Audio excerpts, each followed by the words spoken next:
आइए, स्वागत है आपका। धर्म पूज्य पिताजी को भारत का प्रणाम स्वीकार हो।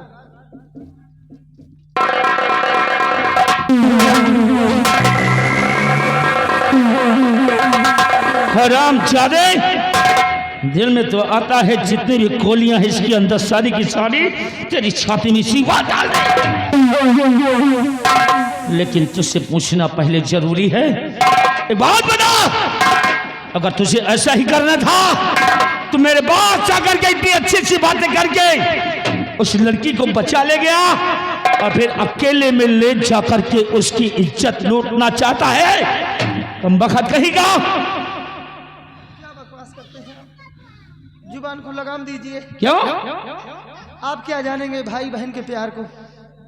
भाई बहन का पवित्र रिश्ता होता है और बदनाम करते हैं आप इस रिश्ते को।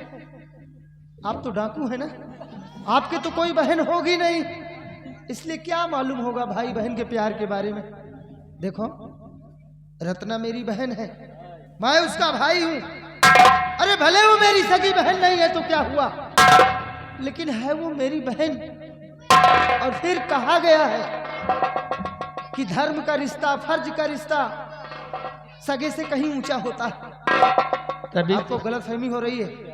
जाइए, आप यहाँ से जाइए। वाह वाह, क्या सबूत है तुम्हारे पास सबूत कि मैंने अपनी बहन रत्ना के साथ ऐसा गंदा कर्म करना चाहा है? खूब अच्छा निभाया भाई बहन का रिश्ता, तुमने बहुत खूब निभाया है। देख, ये है सबूत। उसी रत्ना तेरी बहन ने अपनी हिफाजत की गुहार मुझसे मांगी है। ये पत्र मुझे बाद भेज कर, आज भी तेरा कोई बहाना नहीं चलेगा।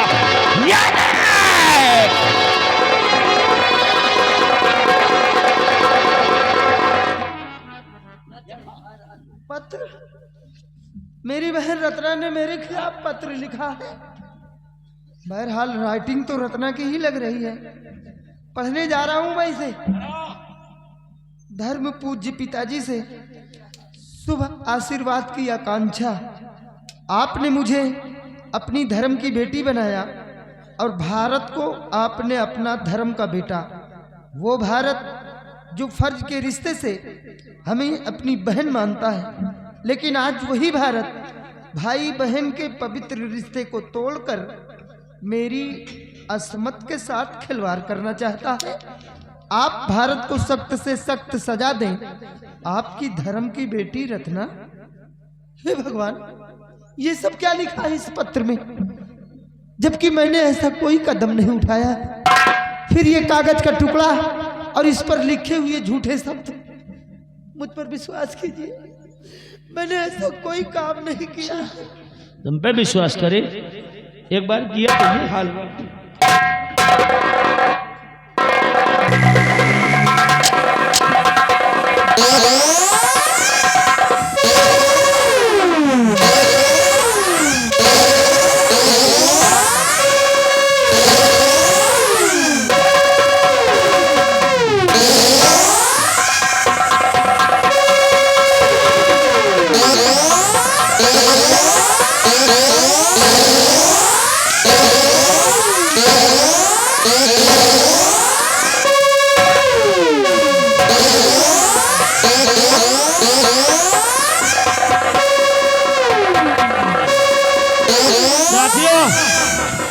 इसके लिए इतना सबक काफी था।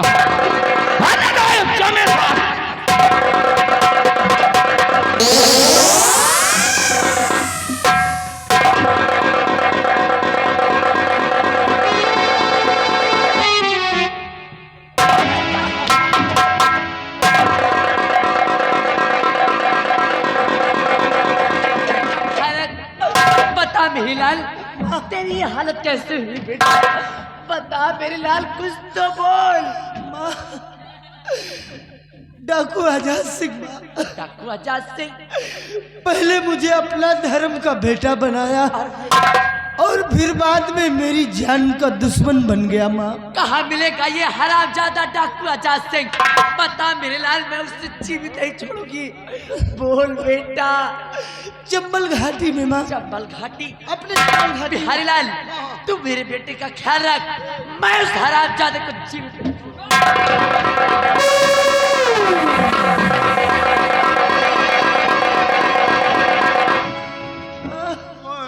मेरी माँ डाकू आजाद सिंह को जिंदा नहीं छोड़ेगी। नहीं छोड़ेगी भैया, शरीर तुहारा लटकत जा रही, तबीयत गड़बड़ हो रही, बहुत दर्द हो रहा, बहुत दर्द हो रहा, बहुत मारा है। भैया शरीर थमो थमो, और निहुरत जा रहे हो, टाइट हो और टाइट हो। हाँ अब हवा खुली अरे कम वक्त भैया, गैस बनी है क्या, हवा खुलेगी? या दर्द हो रहा ना। मेरी माँ आजाद सिंह को जिंदा नहीं छोड़ेगी, हाँ भैया, लेकिन बोटी बोटी काटेगी। लेकिन आजाद सिंह भैया वहाँ अकेला नहीं होगा, मैं गिरोह सहित सबके हाथों में हथियार होंगे। हाँ भैया, माँ का अकेले जाना ठीक नहीं है। तू ठीक कह रहा है यार। हाँ भैया, डाकू आजाद सिंह वहाँ अकेला नहीं होगा, अकेला नहीं होगा। और माँ मेरी अकेले गई है, अकेले गई है, माँ का अकेले जाना बिल्कुल ठीक नहीं। बिल्कुल नहीं ठीक। चल हम भी चलते, चल। हाँ चल।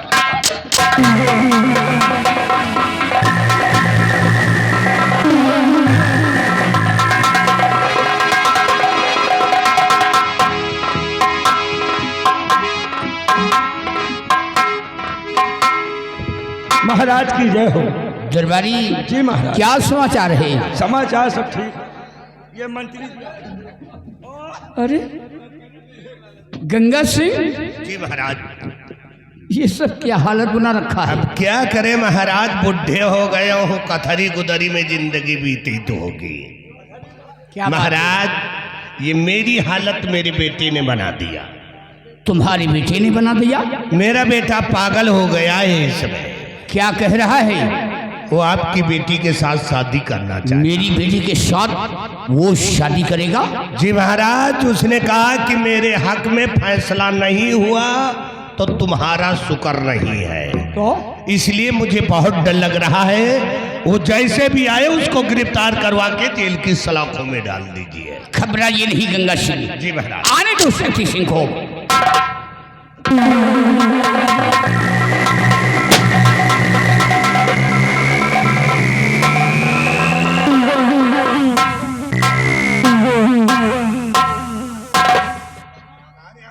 हराम खो, तू यहाँ हमारे रिश्ते की बात करने आया था या तू हमारी यहाँ चुगली करने आया है? अच्छा, तो इसीलिए तू आंखें घूर रहा है।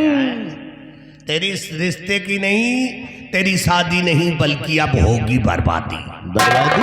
हाँ, हमारी बर्बादी? तेरी बर्बादी होगी। बर्बादी तो किसकी होगी ये तो वक्त तो समय बताएगा बरखुदा। अगर तुम मेरी शादी नहीं करा पाओगे तो क्या करेगा? तो इस दुनिया में जीने का तुम्हारा कोई अधिकार भी नहीं होगा। शादी नहीं करा पाओगे तो नजारा अपनी आंखों से देखो।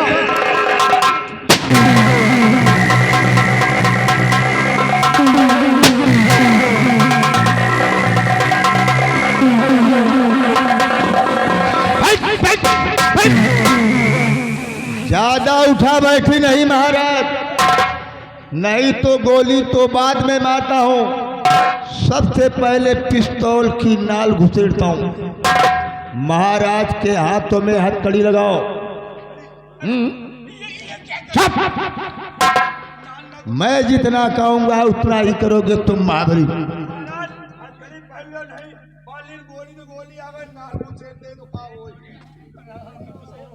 महाराज, तुम तो जानते हो कि तुम्हारी बेटी के ऊपर मेरा दिल आ गया है। शादी करना चाहता हूं। सोचने और समझने का तुम्हें 2 दिन का टाइम दूंगा। 2 दिन के अंदर सोच समझ कर फैसला अगर मेरे हक में नहीं हुआ तो अंजाम बहुत भयानक होगा महाराज। क्योंकि मैंने अपनी जिंदगी में एक ही बात सीखी है कि अपना काम बचा तो भाड़ में जाए। ले चलो महाराज को डाल दो सलाखों के अंदर।